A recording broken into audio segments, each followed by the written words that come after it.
Good morning everyone. তো তোমরা সবাই কেমন আছো? আজকে আবারও একটা নতুন ব্লগ নিয়ে তোমাদের সাথে আমি শেয়ার করতে চলে এসেছি। মা, আমি, বোন তিনজনে রেডি হয়ে বেরিয়ে পড়েছি। যেহেতু পুজোর আর বেশি দিন বাকি নেই, যার জন্য আমরা তিনজনে মিলে আজকে কেনাকাটা করতে বেরিয়ে পড়লাম। যদিও আমি সেরকম কিছু কেনাকাটা করব না, করবে হচ্ছে মা। প্রত্যেক বছর মা আমার সাথে কেনাকাটা করতে যায়, যার জন্য এবছরও মা আমাকে ডেকে নেয় কেনাকাটা করার জন্য। তো আমরা সবাই মিলে এখন বেরিয়ে পড়ি। তো দেখো, ডোমজুড়ে বাসে উঠে পড়েছি আর তোমাদের সাথে কথা বলতে বলতে চলে এলাম হাওড়াতে। আজকে হচ্ছে কেনাকাটা করব হাওড়া থেকে। তো প্রথমেই চলে আসি বাজার কলকাতা, সেখানে বোন কিছু প্যান্ট দেখছিল। তো তারপরে ওখানে একজন স্টাফ বলেছে এখানে ভিডিও করা অ্যালাউ নেই, তার জন্য আমি ভিডিও আর কন্টিনিউ না করে কিছু জিনিস নিয়ে ওখান থেকে বেরিয়ে চলে আসি। তো তারপরে কেনা হয় হচ্ছে গোপুর জন্য কিছু জিনিস, মানে আমি কিনছিলাম গোপালের জন্য জিনিস, তো আমার সাথে সাথে মাও কিনে নিল। কিনেছিলাম হচ্ছে আসন, জামা, মুকুট, চুড়ি, কানের হার, এইসব ইত্যাদি ইত্যাদি জিনিসগুলো। তো সেগুলো কেনার পর চলে আসি খেতে, কারণ আমরা তিনজনে কেউই খেয়ে দিয়ে বেরোয়নি, তার জন্য হচ্ছে খুব খিদে পেয়ে গিয়েছিলো। আর আমরা অর্ডার দিয়েছিলাম অনেকক্ষণ, যার জন্য হচ্ছে আমার আর আমার মায়ের মুখটা ঠিক এইরকম অবস্থা হয়ে থাকে। তো তারপরে খাবারটা চলে আসে, আমরা খাওয়া দাওয়া করে ওখান থেকে বেরিয়ে চলে আসি আবারও জামা কাপড় কিনতে।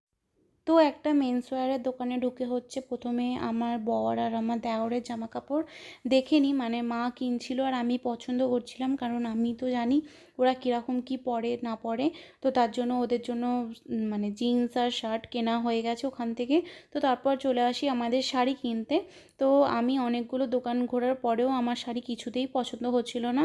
তারপর এই দোকানটা থেকে যদিও একটা আমার শাড়ি পছন্দ হলো, মায়েদের জন্য শাড়ি কিন্তু পছন্দ হয়নি, যার জন্য আমরা চলে আসি অন্য দোকানে।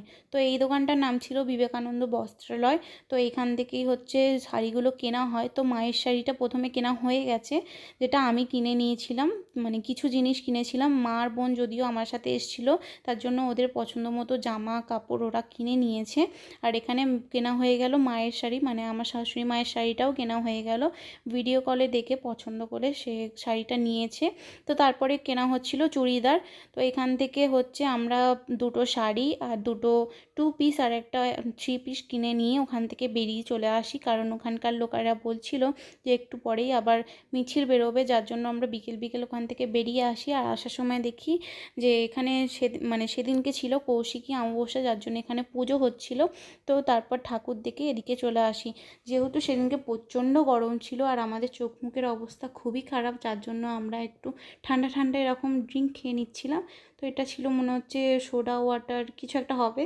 তো দেখো, আমরা টোটোতে উঠে পড়ি, তারপরে বাসে যাওয়া অসম্ভব ছিল এতগুলো জিনিস নিয়ে, যার জন্য আমরা টোটো করে যাই।